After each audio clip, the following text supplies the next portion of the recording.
एक बार की बात है, एक छोटा बच्चा था, होशियार, लेकिन हर बार जब हारता तो खुद से ही नाराज हो जाता। मैं बेवकूफ हूं, मुझसे नहीं होगा, ये शब्द उसके मन में हर बार गूंजते। लेकिन एक दिन एक टीचर ने सिर्फ एक वाक्य कहा, तू अब भी नहीं कर पाया, लेकिन तू सीख सकता है। और उस दिन से सब कुछ बदल गया। क्या आपने कभी ऐसा महसूस किया है कि आप में काबिलियत है लेकिन कुछ रोक रहा है? वो रुकावट आपके बाहर नहीं, आपके सोचने के तरीके में है। आज हम सुनेंगे उस किताब की कहानी जिसने लाखों लोगों की सोच को बदल दिया। द माइंडसेट्स एक किताब जो सिखाती है कि जीतने के लिए टैलेंट नहीं, सही माइंडसेट चाहिए। तो चलिए शुरू करते हैं इस जीवन बदल देने वाली किताब का सफर, पूरी तरह हिंदी में, आपकी अपनी आवाज में। Chapter 1, fixed versus growth mindset. एक समय की बात है, एक छोटे से गांव में दो जुड़वा भाई रहते थे, अर्जुन और विवेक। दोनों एक ही स्कूल में पढ़ते थे, एक ही उम्र के थे और एक जैसे दिखते भी थे। लेकिन एक चीज थी जो उन्हें अलग बनाती थी, उनका सोचने का तरीका। जब भी स्कूल में कोई कठिन सवाल आता, अर्जुन कहता, मुझसे ये नहीं होगा, मैं अच्छा नहीं हूँ मैथ्स में। जबकि विवेक कहता, ये सवाल मुश्किल है, लेकिन अगर कोशिश करूँ तो शायद समझ आ जाए। धीरे धीरे समय बीता।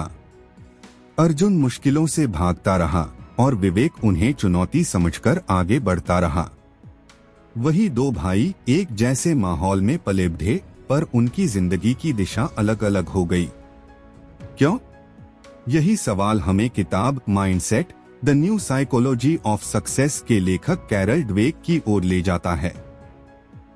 कैरल ड्वेक एक प्रसिद्ध मनोवैज्ञानिक हैं, जिन्होंने सालों तक रिसर्च की ये समझने के लिए कि क्यों कुछ लोग असफलताओं से टूट जाते हैं, जबकि कुछ उन्हें अपनी ताकत बना लेते हैं। उन्होंने पाया कि सफलता सिर्फ टैलेंट या इंटेलिजेंस से नहीं आती, बल्कि उस सोच से आती है जिसे वो माइंडसेट कहती हैं। ड्वेक कहती हैं कि दो तरह की मानसिकताएं होती हैं, फिक्स्ड माइंडसेट और ग्रोथ माइंडसेट। फिक्स्ड माइंडसेट का मतलब है मान लेना कि आपकी योग्यता, इंटेलिजेंस और टैलेंट जन्म से तय है। अगर आप किसी चीज में अच्छे नहीं हैं, तो शायद आप कभी अच्छे नहीं बन सकते। ऐसे लोग चुनौतियों से बचते हैं, असफलता को अपने मूल्य से जोड़ते हैं और आलोचना से डरते हैं। ग्रोथ माइंडसेट का मतलब है ये विश्वास कि आप किसी भी स्किल को मेहनत, धैर्य और सही तरीके से सीख सकते हैं। ऐसे लोग गलतियों को सबक मानते हैं, चुनौतियों को अवसर की तरह देखते हैं और लगातार सीखने को तैयार रहते हैं। अब सोचिए, जब कोई बच्चा कहता है मैं गणित में बेकार हूँ, वो क्या कह रहा है? वो दरअसल मान रहा है कि उसकी क्षमता सीमित है। लेकिन अगर वही बच्चा कहे, मैंने अभी तक अच्छे से गणित सीखा नहीं है, लेकिन मैं कोशिश करूंगा, तो वह ग्रोथ माइंडसेट को जी रहा है। किताब की शुरुआत में ही एक बहुत ही गहराई से समझाने वाला उदाहरण दिया गया है। एक स्कूल में बच्चों को एक विशेष ग्रेडिंग सिस्टम से पढ़ाया गया, जहां फेल होने पर उन्हें नॉट येट यानी अभी नहीं ग्रेड दिया जाता था। इसका असर चौंकाने वाला था। बच्चे असफलता को एक आखिरी मोहर नहीं बल्कि एक यात्रा समझने लगे। अभी नहीं ने उन्हें ये एहसास दिलाया कि वे आगे और बेहतर कर सकते हैं। सोचिए, अगर हम भी अपने जीवन में हर असफलता को अभी नहीं कहकर देखें तो क्या हो। मान लीजिए आपने किसी प्रतियोगी परीक्षा में अच्छे अंक नहीं पाए। अगर आप फिक्स्ड माइंडसेट के साथ देखेंगे तो कहेंगे, मैं बुद्धिमान नहीं हूँ या ये मेरे बस की बात नहीं।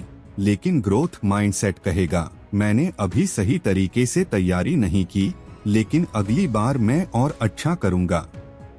कैरल ड्वेक के अनुसार हम सभी के अंदर दोनों माइंडसेट्स मौजूद होते हैं, लेकिन हमारी सफलता इस बात पर निर्भर करती है कि हम किस सोच को ज्यादा पोषण देते हैं।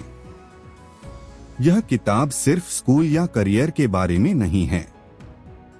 यह जीवन के हर पहलू पर लागू होती है, रिश्तों से लेकर लीडरशिप तक, खेलों से लेकर पेरेंटिंग तक।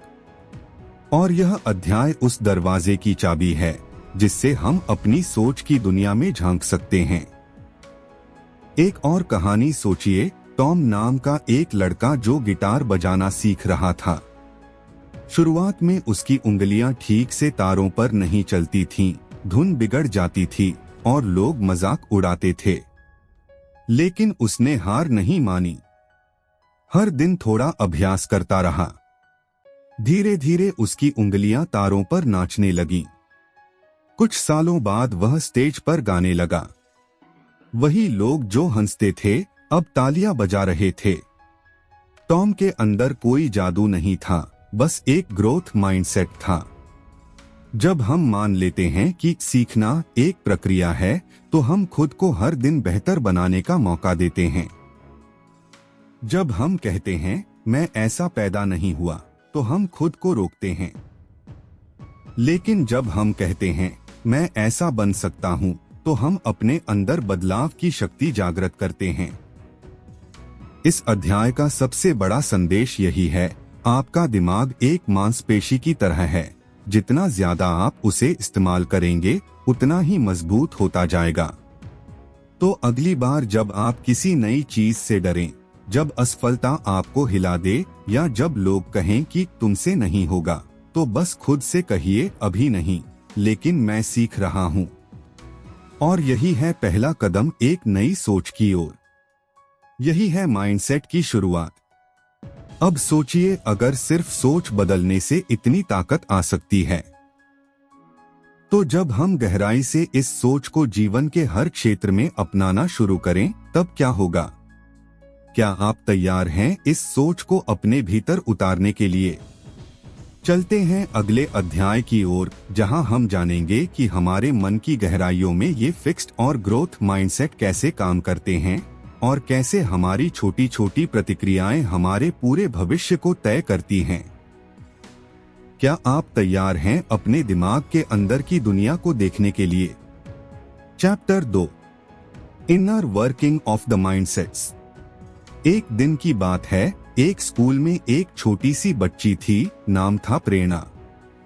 वह हर चीज में अव्वल आती थी, क्लास में टॉप करती थी, टीचर्स की पसंदीदा थी और उसके माता पिता हर बार कहते तू तो बहुत होशियार है। लेकिन एक दिन मैथ्स में एक ऐसा टॉपिक आया जिसे वह समझ नहीं पाई। पहली बार उसके नंबर कम आए। स्कूल से लौटते वक्त वो चुप थी और घर आकर उसने किताबें तक नहीं छुई। उस दिन से उसने गणित से दूरी बना ली। उसे अब डर लगने लगा था कि अगर वह फेल हो गई तो लोग उसे होशियार नहीं समझेंगे। यह वही पल था जहां फिक्स्ड माइंडसेट चुपचाप उसकी सोच में घुस गया। फिक्स्ड माइंडसेट अंदर ही अंदर धीरे से फुसफुसाता है, तू तभी अच्छा है जब तू सब सही करता है। वो हमें यकीन दिलाता है कि गलती करना कमजोरी है, असफल होना शर्म की बात है और सीखने की जरूरत सिर्फ उन लोगों को है जो कमजोर हैं। हम ये सोचने लगते हैं कि अगर हमें किसी चीज को बार बार सीखना पड़े तो शायद हम उतने अच्छे नहीं हैं। लेकिन दूसरी ओर ग्रोथ माइंडसेट की आवाज बहुत अलग होती है। वो कहती है गलतियां इस बात का संकेत हैं कि तुम कुछ नया सीख रहे हो। वो हमें बताता है कि दिमाग एक मांसपेशी की तरह है, जितना इस्तेमाल करोगे उतना मजबूत होगा।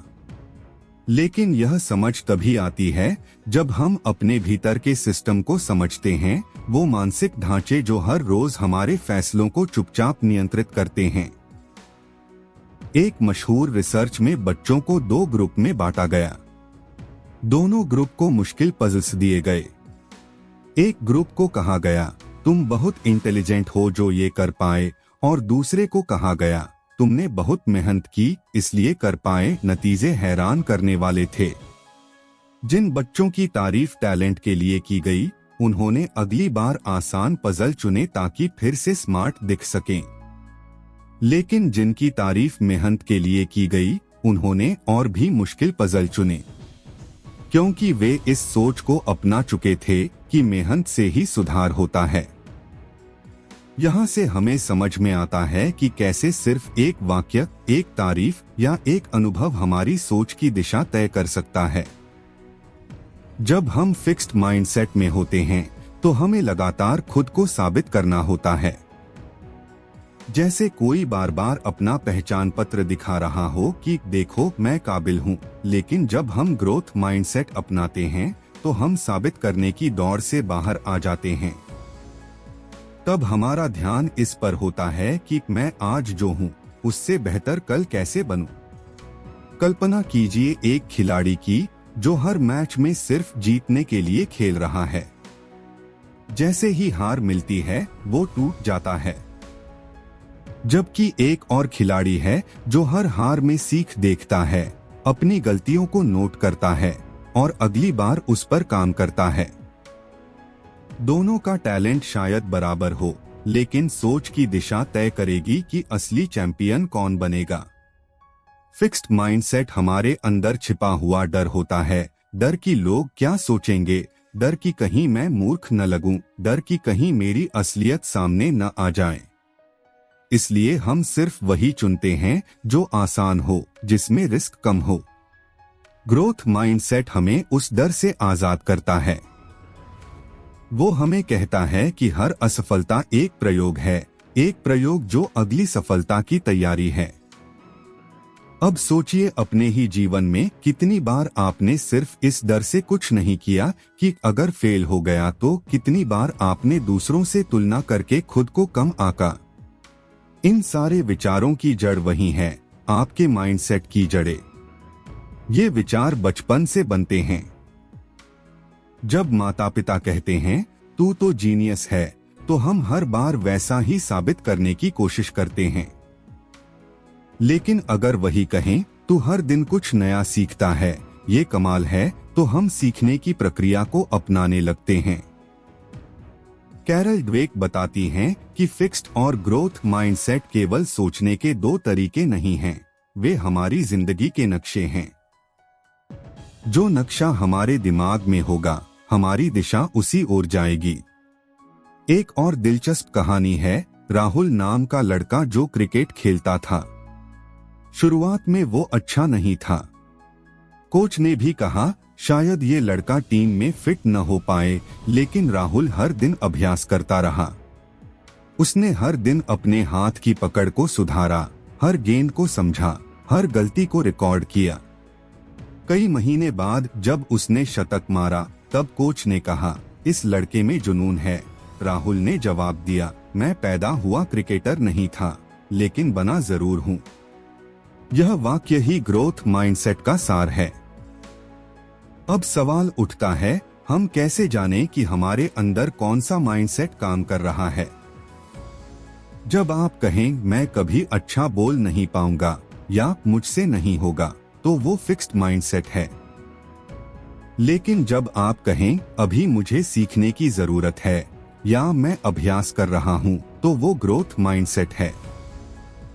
हमारे विचार, हमारी प्रतिक्रिया और हमारी भाषा, ये तीन चीजें हमारे माइंडसेट का आईना हैं। ग्रोथ माइंडसेट अपनाने के लिए सबसे पहला कदम है सच को स्वीकारना। ये मानना कि हम पूरी तरह से विकसित नहीं हुए हैं, हम एक प्रक्रिया में हैं और यही प्रक्रिया हमें महान बनाती है। दूसरा कदम है सीखने की इच्छा। जब हम दूसरों की तारीफ देखकर जलते नहीं बल्कि उनसे प्रेरणा लेते हैं, तब हम खुद को ऊपर उठाते हैं। तीसरा कदम है प्रतिक्रिया को स्वीकारना।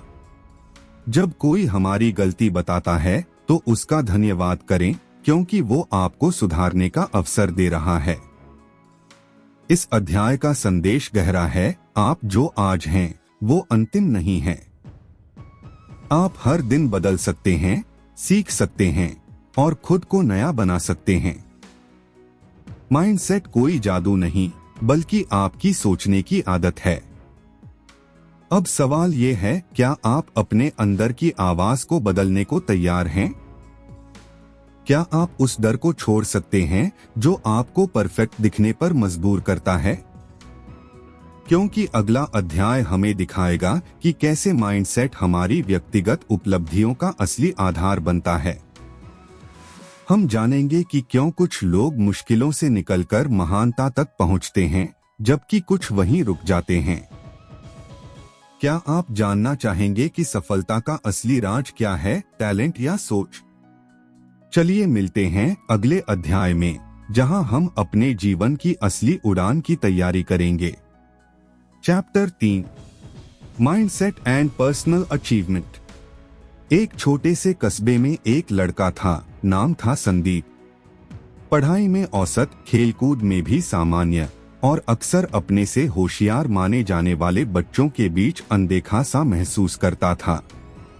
जब भी रिजल्ट आता, उसके माता पिता कहते, इतनी मेहनत करने के बाद भी यही नंबर, शायद तुम में उतना टैलेंट नहीं है।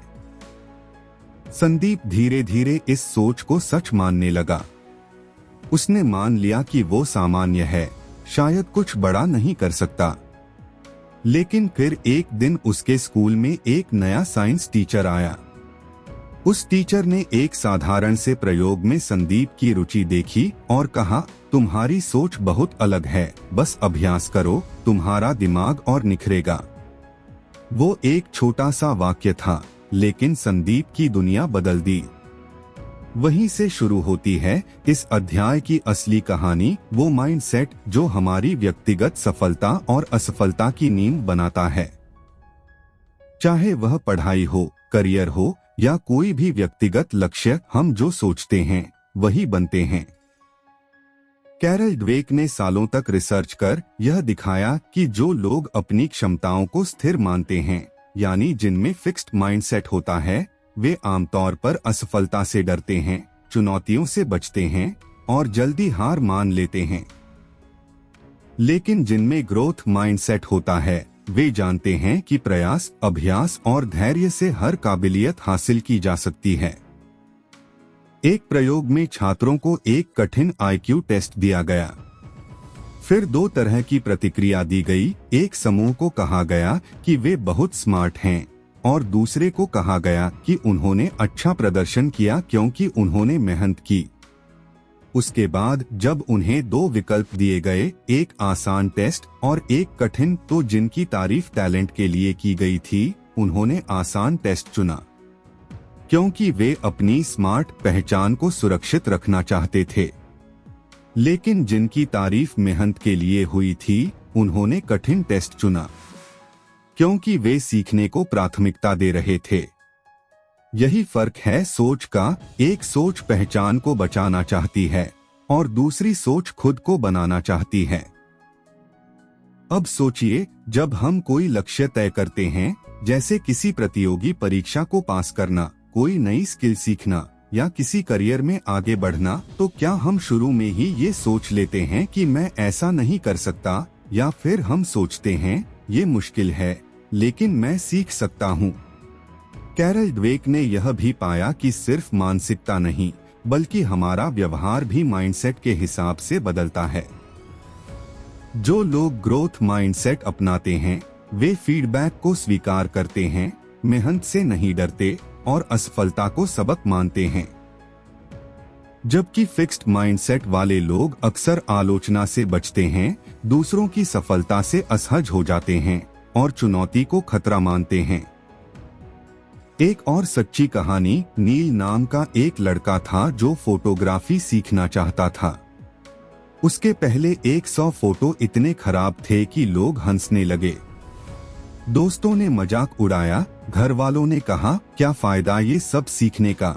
लेकिन नील हर दिन फोटो खींचता रहा, हर बार यूट्यूब पर नया कुछ सीखता, हर फोटो को बेहतर करने की कोशिश करता। 1 साल बाद उसने एक शादी कवर की और आज वो एक पेशेवर फोटोग्राफर है। नील के पास महंगे कैमरे नहीं थे, कोई गॉड गिफ्टेड टैलेंट भी नहीं था, सिर्फ एक सोच थी, मैं सीख सकता हूँ। यह सोच ही असली सुपर पावर है। जब हम अपने लक्ष्यों की बात करते हैं, तो अक्सर हम खुद से ये सवाल नहीं करते कि मैं क्या कर सकता हूँ, बल्कि हम ये सोचते हैं क्या मैं दूसरों से बेहतर हूँ। यहीं पर हमारा ध्यान परिणाम पर होता है, प्रक्रिया पर नहीं।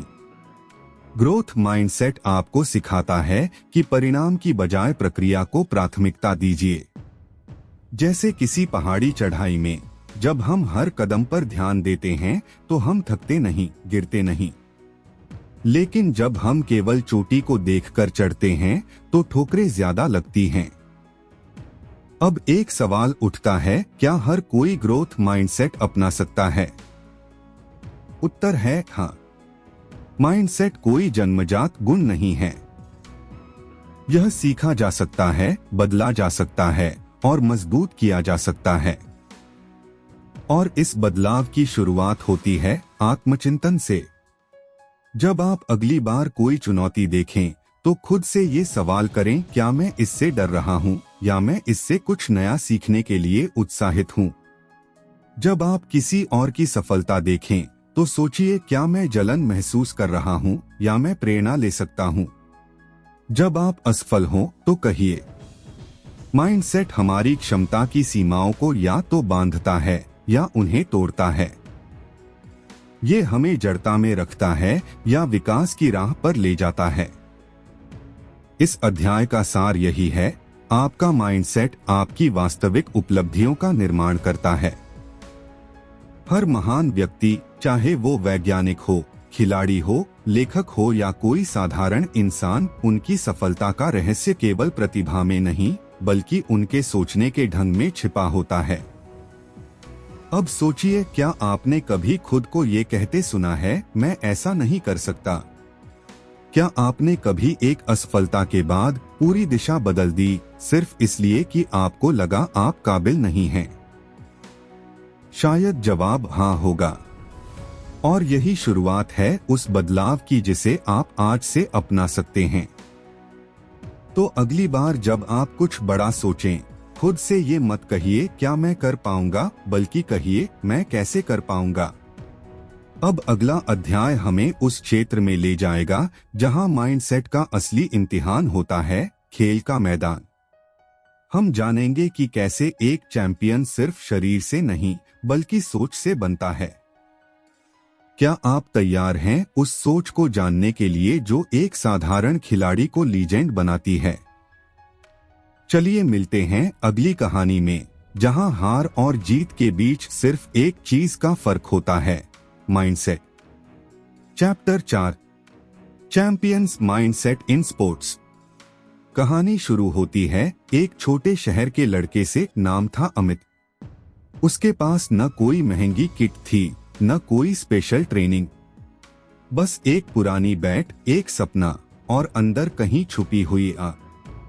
स्कूल के मैदान में वो घंटों खेलता, खुद से मुकाबले करता, खुद को हराने की कोशिश करता। लेकिन एक दिन एक टूर्नामेंट में वो पहले ही राउंड में आउट हो गया। लोग हंसने लगे, कोच ने सिर हिला दिया और दोस्त बोले, शायद ये तेरे बस की बात नहीं है।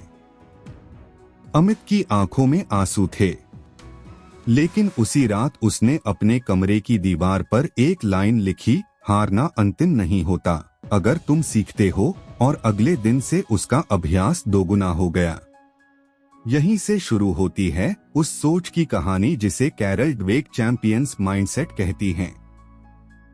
किताब में बताया गया है कि खेल की दुनिया में भी दो तरह की सोच होती है, फिक्स्ड माइंडसेट और ग्रोथ माइंडसेट। और अक्सर ये तय करती है कि कौन खिलाड़ी मैदान में चमकेगा और कौन धीरे धीरे खो जाएगा। फिक्स्ड माइंडसेट वाले खिलाड़ी मानते हैं कि टैलेंट सब कुछ है। अगर वे हारते हैं तो वे इसे अपनी कमजोरी मानते हैं। वे आलोचना से डरते हैं, प्रतिस्पर्धा से घबराते हैं और अपनी पहचान को सिर्फ जीत से जोड़कर देखते हैं। एक हार उन्हें तोड़ देती है। ग्रोथ माइंडसेट वाले खिलाड़ी खेल को एक यात्रा मानते हैं। उनके लिए हर हार एक सीख है, हर अभ्यास एक कदम है और हर आलोचना एक अवसर। उनके लिए टैलेंट शुरुआत हो सकती है, लेकिन सफलता केवल निरंतर प्रयास और सुधार से मिलती है। किताब में एक उदाहरण दिया गया है माइकल जॉर्डन का, दुनिया के सबसे महान बास्केटबॉल खिलाड़ियों में से एक। क्या आप जानते हैं कि हाई स्कूल में उन्हें स्कूल की बास्केटबॉल टीम से निकाल दिया गया था, लेकिन उन्होंने हार मानने की बजाय हर दिन घंटों अभ्यास किया, हर गलती को नोट किया और खुद से एक वादा किया, मैं हर उस खिलाड़ी से बेहतर बनूंगा जो आज मुझसे बेहतर है। माइकल जॉर्डन कहते थे, मैं इसलिए महान बना क्योंकि मैं बार बार असफल हुआ और मैंने हर बार उससे सीखा। अब सोचिए, अगर वह फिक्स्ड माइंडसेट के साथ जीते तो शायद उसी दिन हार मान लेते, लेकिन उन्होंने ग्रोथ माइंडसेट अपनाया और खुद को निखारते गए। स्पोर्ट्स की दुनिया में ये मानसिकता सबसे स्पष्ट रूप से दिखती है, क्योंकि हर खिलाड़ी का सामना असफलताओं, आलोचनाओं, चोटों और असुरक्षा से होता है। वहीं पता चलता है कि कौन मानसिक रूप से मजबूत है। कैरल ड्वेक ने स्टडी में पाया कि जो एथलीट अपने प्रदर्शन को केवल प्राकृतिक टैलेंट पर आधारित मानते हैं, वे जल्दी टूट जाते हैं, लेकिन जो अपने प्रदर्शन को सीखने, अभ्यास और कोचिंग से जोड़ते हैं, वे लंबे समय तक खेल में बने रहते हैं। सोचिए, एक पहलवान जब हारकर अखाड़े से निकलता है, वो दो तरह से सोच सकता है। पहला, मैं कमजोर हूँ, मुझसे नहीं होगा। दूसरा, मुझे अपनी तकनीक सुधारनी है, मेरी पकड़ कमजोर रही। पहली सोच उसे रुकने को कहेगी, दूसरी सोच उसे फिर से लौटने को कहेगी।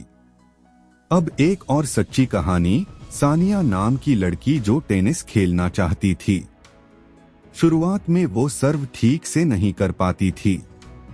उसके कोच ने कहा, अगर तुम रोज 100 बार यही सर्व प्रैक्टिस करोगी तो एक दिन तुम्हारा नाम होगा। सानिया ने अगले 2 साल में रोज 100 नहीं बल्कि 200 बार अभ्यास किया और आज वो एक इंटरनेशनल खिलाड़ी है। क्या ये सिर्फ टैलेंट था? नहीं, ये थी वो सोच जो हर हार के बाद कहती रही, मैं फिर से कोशिश करूंगी। ग्रोथ माइंडसेट खिलाड़ी को हार में भी ऊर्जा देता है।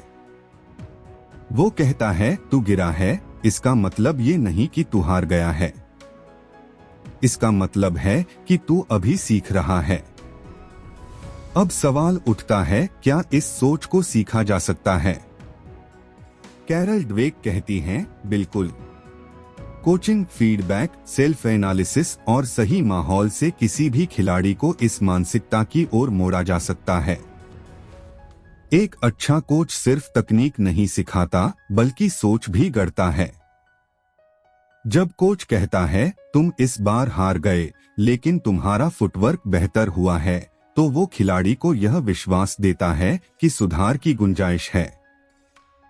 फिर चाहे वो बैडमिंटन हो या बॉक्सिंग, क्रिकेट हो या कबड्डी, हर खेल में वही जीतता है जो अपनी असफलता से डरता नहीं बल्कि उसे सीढ़ी बनाता है। अब खुद से एक सवाल पूछिए, क्या आपने कभी किसी असफलता के बाद खुद से कहा, मुझसे नहीं होगा? क्या आपने किसी खेल या प्रतियोगिता को सिर्फ इस डर से छोड़ दिया कि लोग क्या कहेंगे अगर हार गया? अगर हाँ, तो ये वही फिक्स्ड माइंडसेट था जो आपको रोक रहा था। लेकिन अब जब आपको पता है कि ग्रोथ माइंडसेट क्या है, तो आप खुद से कह सकते हैं, मैं सीख सकता हूँ, मैं सुधार सकता हूँ और मैं फिर से कोशिश करूंगा। कैरल ड्वेक इस अध्याय में एक और महत्वपूर्ण बात कहती हैं, वास्तविक चैंपियन वो नहीं होता जो हर बार जीतता है, बल्कि वो होता है जो हर बार गिरकर भी उठता है। तो अगर आप एक खिलाड़ी हैं या बनना चाहते हैं या किसी भी क्षेत्र में जीतना चाहते हैं, तो जीतने की शुरुआत अपनी सोच से कीजिए। हार से डरो मत, उसे गले लगाओ। अभ्यास से थको मत, उसे रोज का हिस्सा बनाओ। और सबसे जरूरी बात, अपने दिमाग को एक चैंपियन की तरह प्रशिक्षित करो। अब अगला अध्याय हमें ले जाएगा उस क्षेत्र में जहां माइंडसेट सिर्फ मैदान पर नहीं बल्कि दफ्तरों में, टीम मीटिंग्स में और निर्णयों में काम करता है, व्यवसाय और नेतृत्व की दुनिया में। क्या आप जानना चाहेंगे कि कैसे ग्रोथ माइंडसेट आपको एक महान लीडर बना सकता है? तो चलिए अगली कहानी में मिलते हैं, जहां सफलता की नींव सिर्फ रणनीति में नहीं, सोच में छिपी होती है।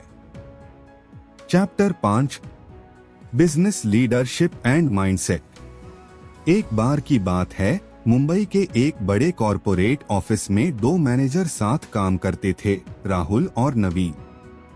दोनों को एक ही तरह की टीम दी गई थी, दोनों के पास बराबर संसाधन थे और दोनों को एक ही लक्ष्य दिया गया, 3 महीने में कंपनी की सेल्स को 30% तक बढ़ाना। पर 3 महीने बाद राहुल की टीम न सिर्फ लक्ष्य से पीछे थी, बल्कि टीम का मनोबल भी टूटा हुआ था। वहीं नवीन की टीम ने न सिर्फ लक्ष्य को पार कर लिया, बल्कि हर सदस्य को एक नई ऊर्जा मिल गई थी। फर्क कहाँ था? फर्क था सोचने के तरीके में। राहुल हर मीटिंग में टीम को यही कहता, अगर तुम लोग स्मार्ट होते तो हमें इतनी मेहनत नहीं करनी पड़ती। उसे यकीन था कि कुछ लोग ही लीडर बनने के लायक होते हैं और बाकी बस फॉलो करने के लिए होते हैं। अगर कोई टीम में गलती करता तो वह उसे शर्मिंदा करता, जबकि नवीन अपने लोगों से कहता, हर गलती हमें एक कदम आगे ले जाती है। इस अध्याय में ड्वेक बताती हैं कि कैसे फिक्स्ड माइंडसेट और ग्रोथ माइंडसेट व्यवसाय की दुनिया में सफलता और विफलता का अंतर बनाते हैं। फिक्स्ड माइंडसेट वाले लीडर्स अक्सर मानते हैं कि या तो तुम में नेतृत्व का गुण है या नहीं है। वे अपने कर्मचारियों की क्षमताओं को स्थिर मानते हैं। वे असफलता को कमजोरी समझते हैं और आलोचना को अपमान। उनके लिए अपने अधिकार को बनाए रखना सबसे जरूरी होता है। इस वजह से वे नया सीखने से कतराते हैं और दूसरों की प्रतिभा से असुरक्षित महसूस करते हैं। ग्रोथ माइंडसेट वाले लीडर्स मानते हैं कि नेतृत्व एक कौशल है जिसे सीखा और विकसित किया जा सकता है। वे मानते हैं कि उनकी टीम के हर सदस्य में सीखने की क्षमता है। वे असफलताओं को सबक मानते हैं और दूसरों की सफलता से प्रेरित होते हैं। वे अपने अनुभव को बांटते हैं और खुद भी दूसरों से सीखते हैं। किताब में एक बड़ा उदाहरण दिया गया है एनरॉन कंपनी का, जो एक समय पर अमेरिका की सबसे बड़ी कंपनियों में से एक थी, लेकिन वहां का कल्चर एकदम फिक्स्ड माइंडसेट वाला था। कंपनी केवल स्मार्ट लोगों को प्राथमिकता देती थी और जो भी गलती करता उसे तुरंत निकाल दिया जाता था।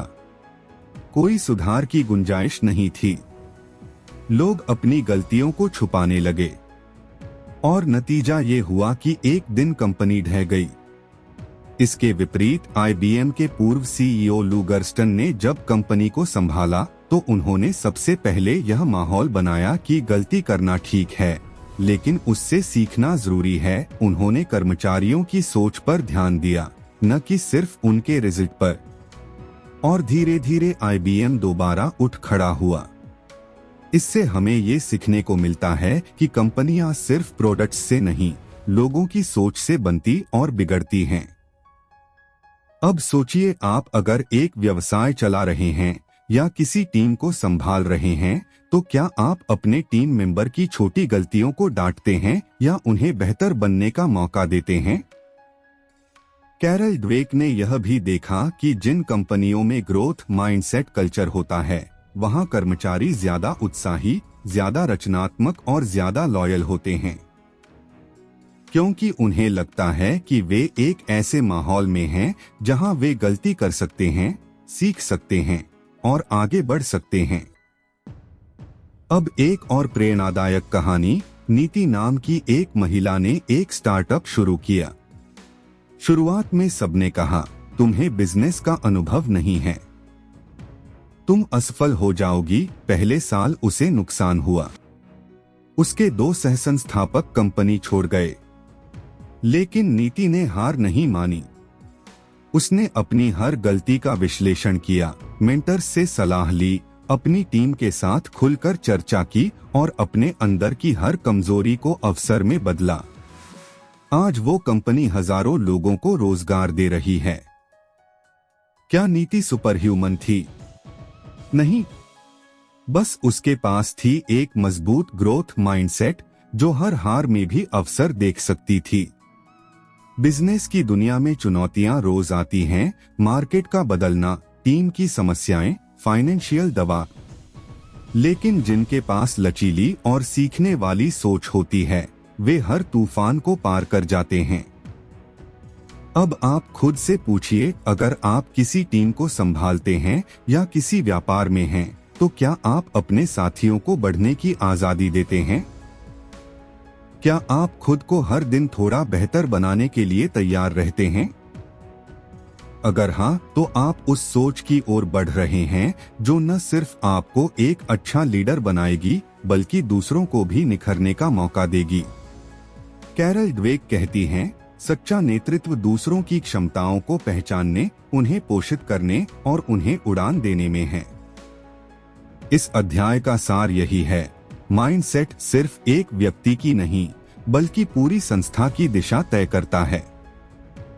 अब अगला अध्याय हमें ले जाएगा रिश्तों की उस दुनिया में, जहां सोच सिर्फ काम या प्रदर्शन तक सीमित नहीं होती, बल्कि दिल और भावनाओं से जुड़ती है। क्या आपने कभी सोचा है कि हमारे रिश्ते, चाहे प्रेम में हो, मित्रता में हो या परिवार में, उनमें माइंडसेट क्या भूमिका निभाता है? चलिए मिलते हैं उस अध्याय में जहां हम जानेंगे कि सोच कैसे हमारे रिश्तों को या तो गहराई देती है या तोड़ देती है। Chapter 6, relationships and emotional growth. कहानी शुरू होती है एक साधारण से परिवार से, जहां एक पति पत्नी अजय और स्नेहा बीते 10 सालों से साथ रह रहे थे। शादी की शुरुआत में सब कुछ बहुत अच्छा था। दोनों एक दूसरे की हर बात समझते, छोटी छोटी चीजों में खुश होते और भविष्य के सपने देखते थे। लेकिन धीरे धीरे जब जीवन में जिम्मेदारियां बढ़ी, ऑफिस की थकान, बच्चों की चिंता और घरेलू जिम्मेदारियां आ गईं, तो एक दिन स्नेहा ने कहा, अब तुम पहले जैसे नहीं रहे। अजय ने जवाब दिया, क्योंकि अब तुम भी वो नहीं रही जो शादी के वक्त थीं। उसके बाद कुछ देर दोनों चुप हो गए। कोई लड़ाई नहीं हुई, लेकिन उस दिन उनके बीच कुछ टूट सा गया। कैरल ड्वेक कहती हैं कि रिश्तों में सबसे बड़ी समस्या झगड़ा नहीं होता, बल्कि वह सोच होती है जिससे हम एक दूसरे को देखते हैं, समझते हैं और तय करते हैं कि कोई इंसान कैसा है और कैसा रहेगा। इस अध्याय में वह हमें यह सिखाती हैं कि कैसे फिक्स्ड और ग्रोथ माइंडसेट हमारे रिश्तों को गहराई या दूरी दे सकते हैं। फिक्स्ड माइंडसेट में हम मान लेते हैं कि इंसान जैसा है वैसा ही रहेगा। अगर कोई एक बार गलती कर दे, तो हम उसे उसकी पहचान बना देते हैं। तुम हमेशा ऐसे ही करते हो, तुम कभी नहीं बदलोगे, तुम समझ ही नहीं सकते, ये वाक्य फिक्स्ड माइंडसेट के लक्षण हैं। जबकि ग्रोथ माइंडसेट यह मानता है कि हर इंसान सीख सकता है, बदल सकता है और बेहतर बन सकता है। वह यह समझता है कि हर रिश्ता एक प्रक्रिया है, एक यात्रा है, जिसमें गलतियां होंगी, लेकिन उन गलतियों से आगे बढ़ा जा सकता है। ड्वेक कहती हैं कि रिश्तों में भी जब हम परफेक्शन की उम्मीद करते हैं, तो असल में हम एक ऐसा सपना देख रहे होते हैं जो कभी सच नहीं हो सकता। कोई भी रिश्ता पूरी तरह परफेक्ट नहीं होता, लेकिन जो रिश्ते टिकते हैं, उनमें लोग एक दूसरे को स्वीकार करते हैं, बदलाव की गुंजाइश देते हैं और एक दूसरे की बढ़त में योगदान देते हैं। मान लीजिए एक लड़की अपने बॉयफ्रेंड से कहती है, तुम मुझे कभी इमोशनली समझ ही नहीं पाते। अगर वो लड़का फिक्स्ड माइंडसेट में है, तो वो या तो चुप हो जाएगा या कहेगा, तुम हमेशा मुझ में गलतियां ही ढूंढती हो। लेकिन अगर वह ग्रोथ माइंडसेट में है, तो वह कहेगा, शायद मैं अभी तक तुम्हें अच्छे से नहीं समझ पाया, लेकिन मैं सीखना चाहता हूँ। मुझे बताओ कि तुम्हें कब क्या महसूस होता है। यही सोच रिश्ता बदल देती है। ड्वेक ने रिसर्च के जरिए यह दिखाया कि वो कपल्स जिनमें एक दूसरे को बेहतर बनाने की इच्छा होती है और जो सीखने और समझने के लिए खुले रहते हैं, उनका रिश्ता ज्यादा गहरा और स्थायी होता है। जबकि जो एक दूसरे को फाइनल वर्जन मान लेते हैं, वहां दूरी बढ़ने लगती है। एक और कहानी याद आती है नीला और कबीर की। कॉलेज में मिले थे, साथ पढ़े, साथ बड़े हुए। पर जब नौकरी लगी और अलग अलग शहरों में जाना पड़ा तो धीरे धीरे बातों में कटौती होने लगी। एक दिन नीला ने कहा, तुम अब पहले जैसे नहीं हो, और कबीर ने जवाब दिया, तुम्हारी उम्मीदें बहुत ज्यादा हैं।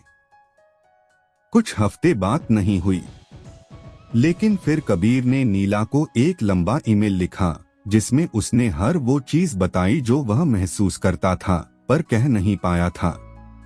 उसने लिखा, शायद मैं तुरंत सब ठीक नहीं कर पाऊं, लेकिन अगर तुम मेरा साथ दो तो मैं कोशिश करूंगा। नीला की आंखों में आंसू आ गए, क्योंकि पहली बार उसने महसूस किया कि कोई उससे यह नहीं कह रहा कि मैं परफेक्ट हूं, बल्कि कोई यह कह रहा है, मैं सीखना चाहता हूं। ग्रोथ माइंडसेट का यही मतलब है, रिश्ते को एक क्लासरूम समझना, जहां हम एक दूसरे को समझने, सुधारने और स्वीकारने की प्रक्रिया में हैं।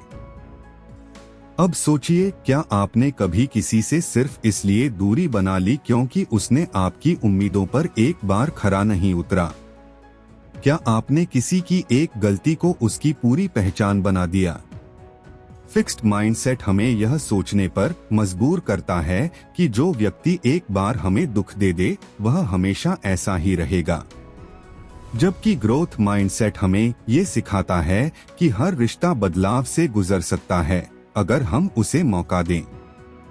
कैरल ड्वेक यह भी बताती हैं कि ये सोच केवल रोमांटिक रिश्तों पर लागू नहीं होती, बल्कि माता-पिता, दोस्तों और सहकर्मियों के साथ हमारे संबंधों पर भी उतनी ही असर डालती है। माता-पिता जब अपने बच्चों को कहते हैं, तू तो हमेशा जिद्दी रहा है, तो वे फिक्स्ड माइंडसेट को पोषित कर रहे होते हैं। लेकिन जब वे कहते हैं, तू समझदार हो रहा है और मुझे यकीन है कि तू खुद में सुधार कर सकता है, तो वे ग्रोथ माइंडसेट दे रहे होते हैं। किसी दोस्त से जब हमारा मनमुटाव होता है तो फिक्स्ड माइंडसेट कहता है, अब उससे बात करने का क्या फायदा, जबकि ग्रोथ माइंडसेट कहता है, चलो कोशिश करते हैं समझने की। रिश्तों में अक्सर सबसे ज्यादा जरूरत होती है संवेदनशीलता की, खुलकर बात करने की और ये मानने की कि हर इंसान अधूरा है लेकिन सीख सकता है। अब खुद से एक सवाल पूछिए, क्या आपने अपने जीवन में किसी को सुधारने का मौका देने की बजाय उसे छोड़ दिया? अगर हाँ, तो क्या आप आज उस सोच को बदलना चाहेंगे? क्योंकि ग्रोथ माइंडसेट सिर्फ सीखने की बात नहीं करता, वह प्रेम, समझदारी और धैर्य की भी बात करता है। वह कहता है कि रिश्ते तोड़ना आसान है, लेकिन उन्हें बनाना और संवारना एक कला है जो सीखने से आती है। इस अध्याय का सबसे बड़ा संदेश यही है, रिश्तों में परफेक्ट इंसान मत खोजिए, सीखने वाला इंसान खोजिए और खुद भी वैसा बनने की कोशिश कीजिए। अब अगला और अंतिम अध्याय हमें उस जगह लेकर जाएगा जहां इस सोच को अपनाना सबसे जरूरी होता है, जब हम खुद को बदलना चाहते हैं। हम जानेंगे कि कैसे हम अपना माइंडसेट स्थायी रूप से बदल सकते हैं और एक नई सोच से एक नई जिंदगी की शुरुआत कर सकते हैं। क्या आप तैयार हैं खुद को फिर से गढ़ने के लिए? चलिए मिलते हैं अंतिम अध्याय में, जहां बदलाव सिर्फ एक सपना नहीं बल्कि एक प्रक्रिया बनता है। Chapter 7, changing mindsets, a journey of transformation. सुबह का वक्त था। सूरज की पहली किरण खिड़की के पर्दों से टकरा रही थी और एक 38 वर्षीय आदमी, नाम था विनीत, अपने कमरे के कोने में चुपचाप बैठा था। उसकी आंखें बंद थीं और सामने एक डायरी खुली थी। उसने लिखा, मैं अब थक गया हूँ। हर बार कोशिश करता हूँ पर लगता है जैसे कुछ बदल ही नहीं सकता। वह हर दिन खुद को प्रेरित करने की कोशिश करता था, किताबें पढ़ता था, वीडियो देखता था, लेकिन कुछ समय बाद वापस वहीं पहुंच जाता, निराशा में, हार में, खालीपन में। उसे लगता था कि शायद वह ऐसा ही है, कमजोर, टालने वाला और दूसरों जितना काबिल नहीं। लेकिन उसे नहीं पता था कि उसके हारने की वजह उसकी काबिलियत नहीं, उसकी सोच है। कैरल ड्वेक इस अंतिम अध्याय में हमें यही समझाती हैं, हमारा माइंडसेट बदला जा सकता है, और जब माइंडसेट बदलता है तो हमारी जिंदगी बदलती है। कई लोग सोचते हैं कि सोच बदलना आसान नहीं, कि यह जन्मजात है, बचपन की आदत है और अब बहुत देर हो चुकी है। लेकिन सच्चाई यह है कि बदलाव की शुरुआत किसी भी दिन, किसी भी पल हो सकती है, अगर हम सच्चाई को स्वीकार करें और बदलाव की जिम्मेदारी लें। ड्वेक कहती हैं कि माइंडसेट को बदलना एक जादू नहीं है, यह कोई रातों रात चमत्कार नहीं है। यह एक प्रक्रिया है, धीरे धीरे सोचने के ढंग को पहचानने, उसे चुनौती देने और उसे नया रूप देने की यात्रा। जैसे किसी कलाकार को एक पुरानी पेंटिंग मिटाकर नई बनानी होती है, वैसे ही हमें भी अपनी पुरानी सोच के धागों को खोलना होता है और उसमें नए रंग भरने होते हैं। इस अध्याय में ड्वेक 4 चरणों की बात करती हैं, जिनसे हम अपने माइंडसेट को बदल सकते हैं। पहला चरण, अपने वर्तमान माइंडसेट को पहचानना। आप कब कब खुद से कहते हैं, मुझसे नहीं होगा? कब आप असफलता से डरते हैं, दूसरों की सफलता से खुद को कम समझते हैं या आलोचना को अपमान मानते हैं? इन्हीं सवालों से शुरुआत होती है। यह जानना कि आपकी सोच फिक्स्ड है या ग्रोथ, यही पहला सच है जिसे देखना जरूरी है। दूसरा चरण, फिक्स्ड माइंडसेट की आवाज को सुनना। फिक्स्ड माइंडसेट हमारे भीतर हर दिन बोलता है, तू कभी बदल नहीं सकता, अगर फेल हो गया तो सब हंसेंगे, तेरे जैसे और भी हैं, तू खास नहीं है। अब यह आवाज आपके अंदर कब कब बोलती है, उस पर ध्यान दीजिए और उसे पहचानिए, जैसे किसी पुराने दोस्त को पहचानते हैं जो सलाह देता तो है लेकिन आपकी भलाई नहीं चाहता। तीसरा चरण, उस आवाज को चुनौती देना। हर बार जब वह कहे तू नहीं कर सकता, तब कहिए मैं कोशिश करूंगा, मैं सीख रहा हूं। हर बार जब वह कहे अगर हार गया, तो तब कहिए अगर सीखा तो क्या खोया। यह चुनौती देना आसान नहीं होता, लेकिन जैसे शरीर की मांसपेशी वर्कआउट से बनती है, वैसे ही सोच की मांसपेशी इन छोटे छोटे अभ्यासों से मजबूत होती है। चौथा और अंतिम चरण, ग्रोथ माइंडसेट की भाषा अपनाना। जब आप गलती करें तो खुद से कहिए, इससे मुझे कुछ सीखने को मिला। जब आप किसी को सफल होते देखें तो कहिए, मुझे इससे प्रेरणा मिल रही है। जब आप डरें तो कहिए, डर का मतलब है कि मैं कुछ नया करने वाला हूं। यही भाषा धीरे धीरे आपको उस सोच की ओर ले जाती है जहां असफलता डर नहीं, अवसर बन जाती है। अब कहानी पर लौटते हैं, विनीत की। एक दिन उसने डायरी में एक वाक्य लिखा, अगर मैं सोच नहीं बदलूंगा तो कुछ नहीं बदलेगा। उसी दिन से उसने अपने अंदर के फिक्स्ड माइंडसेट को लिखना शुरू किया। हर बार जब वह खुद को रोकता तो डायरी में नोट करता और फिर उसके बगल में ग्रोथ माइंडसेट की भाषा लिखता। 1 महीने बाद जब वह पुरानी डायरी पढ़ रहा था तो हैरान रह गया, उसकी सोच की दुनिया ही बदल रही थी। अब वह अपनी असफलताओं को गिनने के बजाय उनसे सीख रहा था। अब वह खुद की आलोचना से डरता नहीं था, बल्कि उसमें विकास की संभावना देखता था। अब वह दूसरों की सफलता देखकर जलता नहीं था, बल्कि प्रेरणा पाता था। यह बदलाव कोई बड़ा शो नहीं था, कोई तालियों वाली कामयाबी नहीं। यह बदलाव अंदर की खामोश जीत थी, एक ऐसी जीत जिसे सिर्फ वही महसूस करता है जो खुद को हराकर फिर से खड़ा हुआ हो। माइंडसेट बदलना जीवन बदलने जैसा है, क्योंकि हम वही बनते हैं जो हम हर दिन सोचते हैं।